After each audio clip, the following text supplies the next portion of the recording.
Sud Radio, il est 8h14. On est de nouveau avec Guillaume Bigot qui nous a rejoint. Guillaume, et puis face à vous, Frédéric Dabi qui nous a rejoint également pour parler de ce rolling des européennes, IFOP fiducial pour le Figaro, LCI et Sud Radio. Il faut dire qu'on est dans la toute dernière ligne droite. On est à quasi un mois des élections européennes. Ce sera le 9 juin prochain. On va faire un point tout d'abord sur les tendances. Vous le savez, tous les jours sur sudradio.fr, vous retrouvez ce rolling sur les intentions de vote. Alors, à ce jour, bien sûr, jour après jour, pour ces élections européennes, Frédéric Dabi, c'est quoi les tendances, on va dire, principales de ces derniers jours ?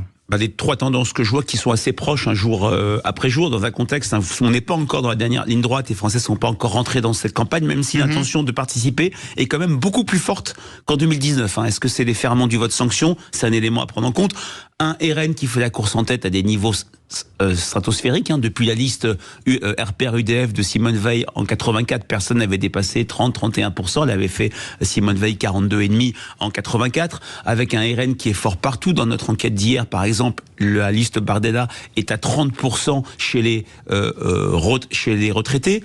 Donc, une avance très forte de plus de 15 points sur la liste de la majorité qui pâtit d'un vote sanction. Quand on regarde le rolling de près, on se dit que ça ne bouge pas. Quand on recule de quelques mètres, on voit la courbe avec une baisse. Elle était encore, Valérie Hayé, à 21% une semaine avant le déclenchement du rolling. Elle est autour de 16%.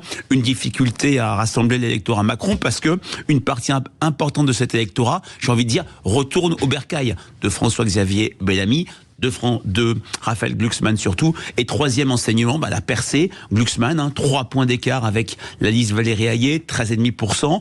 On n'est pas dans la marge d'erreur, mais il y a peut-être une possibilité, soyons prudents, d'inversion. Et puis dans le match de la gauche, clairement, la ligne social-démocrate surclasse la ligne radicale de la France insoumise.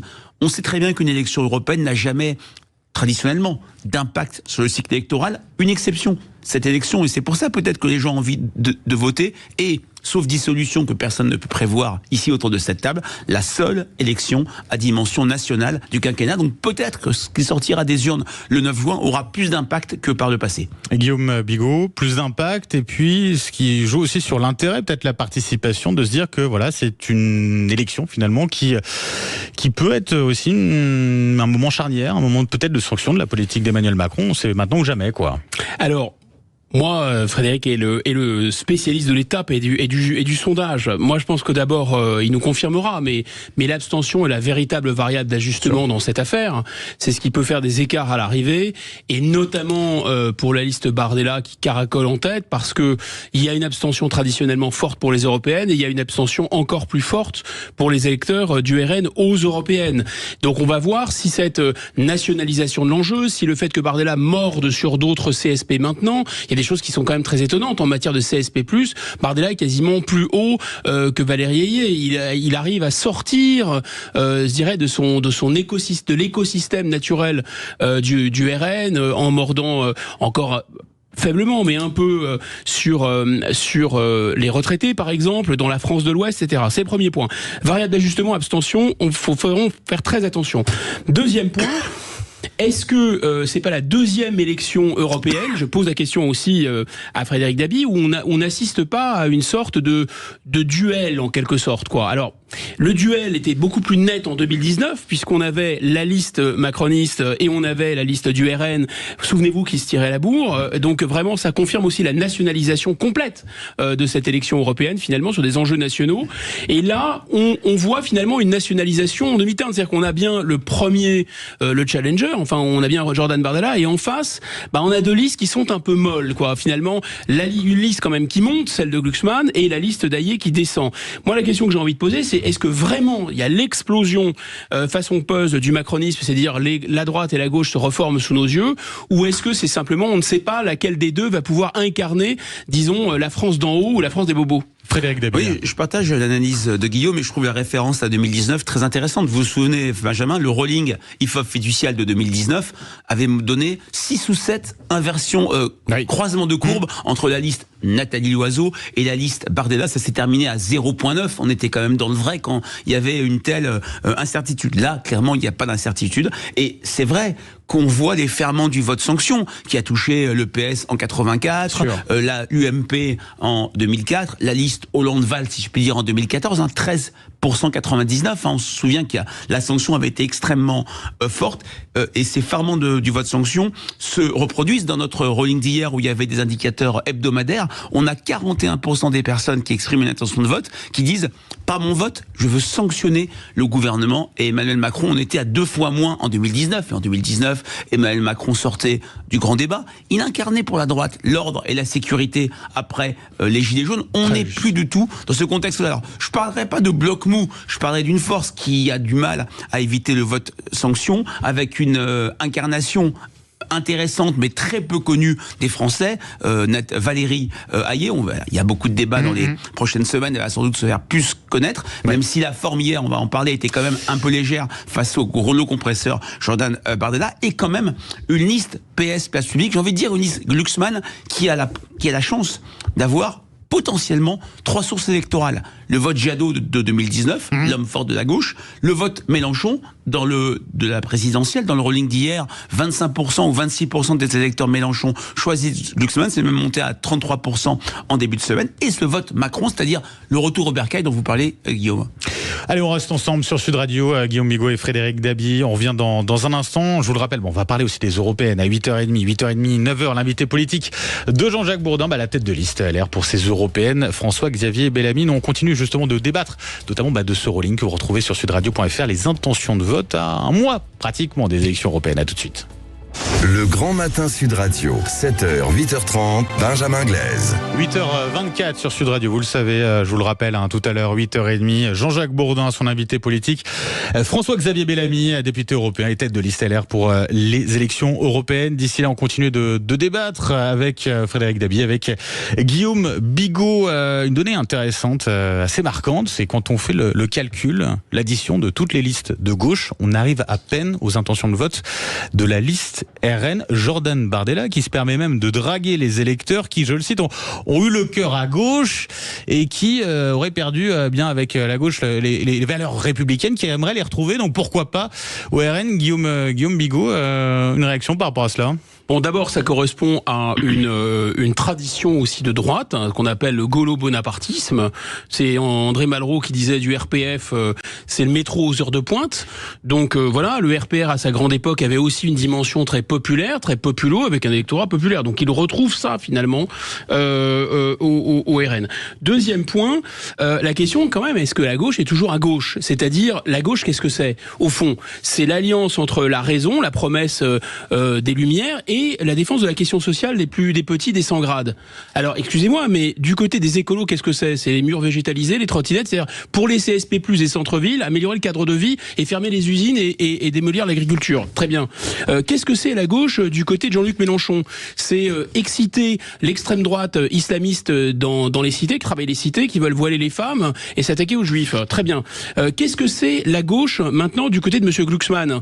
Réponse, c'est quand même une partie du macronisme, c'est-à-dire là encore la défense des cadres sup mondialisés qui veulent simplement revendiquer une sorte de particule, être de gauche, comme s'ils avaient un côté un peu plus chic. Donc ils sont pour la mondialisation, ils sont pour les grandes entreprises, mais en même temps ils veulent qu'on reconnaisse un peu leur grand cœur, voilà.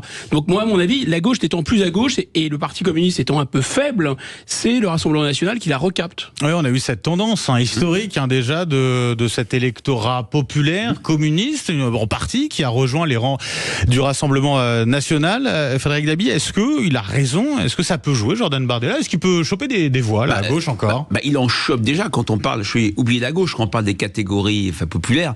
Quand je vois l'intention de vote présidentielle qu'on a faite ensemble la semaine dernière avec le Figaro Magazine et Fiducial, Marine Le Pen dépasse les 55% chez les ouvriers. Faut pas oublier que le premier comportement des ouvriers, surtout aux élections européennes, c'est le non-vote. Mais quand on regarde les scores de Bardella qui tutoient les 50% par rapport à ce que Guillaume a dit, respectivement, les ouvriers votent à 9% pour Glucksmann, 6% pour les écolos, 4% ou inversement 4 pour les écolos, 6 pour la liste Manon Aubry. C'est qu'on entend des leaders de la gauche NUPES convoquer les classes populaires, les ouvriers. Ça fait bien longtemps qu'elles ne votent plus pour cette gauche qui, c'est vrai, souvent apparaît en décalage sur les questions d'insécurité, sur les questions migratoires, avec le discours attendu des catégories populaires. Maintenant, que le RN appelle à la gauche, que on se souvient de ce qu'avait dit Jean-Marie Le Pen le 21 avril 2002. Je suis socialement de gauche, financièrement de droite et surtout de France. Je dis la phrase avec quelques erreurs, mais c'est une antienne du RN qui veut apparaître ni à gauche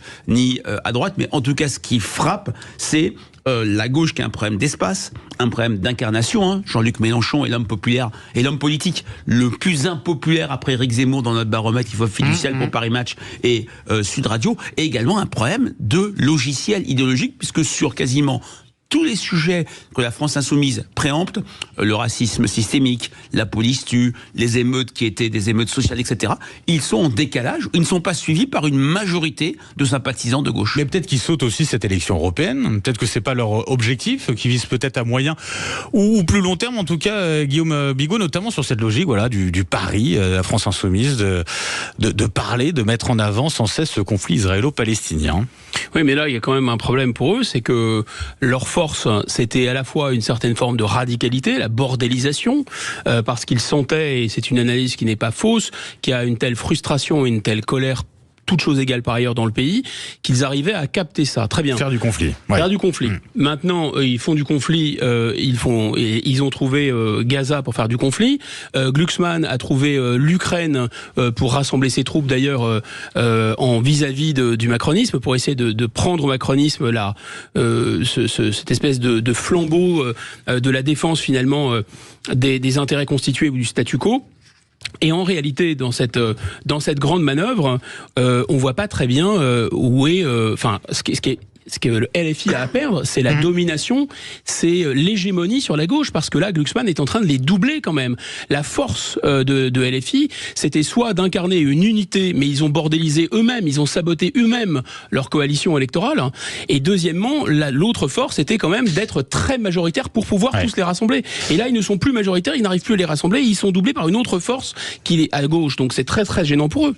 Frédéric Dabi, juste pour conclure rapidement, quand on parle du conflit israélo-palestinien, que LFI fait tout, en tout cas pour le mettre à l'agenda, est-ce que c'est un sujet de discussion qui revient beaucoup chez les Français? Est-ce que ça marque ou pas? Oui, ça marque parce qu'il y a le traumatisme du 7 octobre, parce qu'elle est morte des bombardements à Gaza. Dans notre rolling d'hier et fiducial, 40% des Français en ont parlé. En parler, c'est une chose, que ce soit une motivation de vote, ce n'est bien sûr pas le cas. Et c'est une vraie difficulté pour Manon Aubry qui veut parler d'Europe, de voir son discours un peu pollué par une sorte d'obsession émanant de beaucoup de leaders de la France insoumise sur le conflit, et avec cette occupation des universités et cette envie, comme dit Guillaume, de bordéliser le système et la campagne. Frédéric Dabi, directeur général opinion du groupe IFOP, merci d'avoir été avec nous ce matin sur Sud Radio. Un grand merci aussi à vous.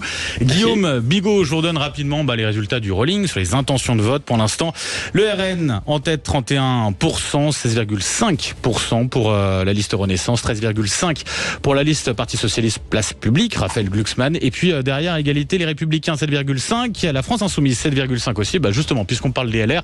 Dans un instant, Jean-Jacques Bourdin reçoit la tête de liste des LR. C'est François-Xavier Bellamy, à 8h30, 9h, l'invité politique de Jean-Jacques Bourdin. Je vous souhaite une très belle journée à tous sur Sud Radio.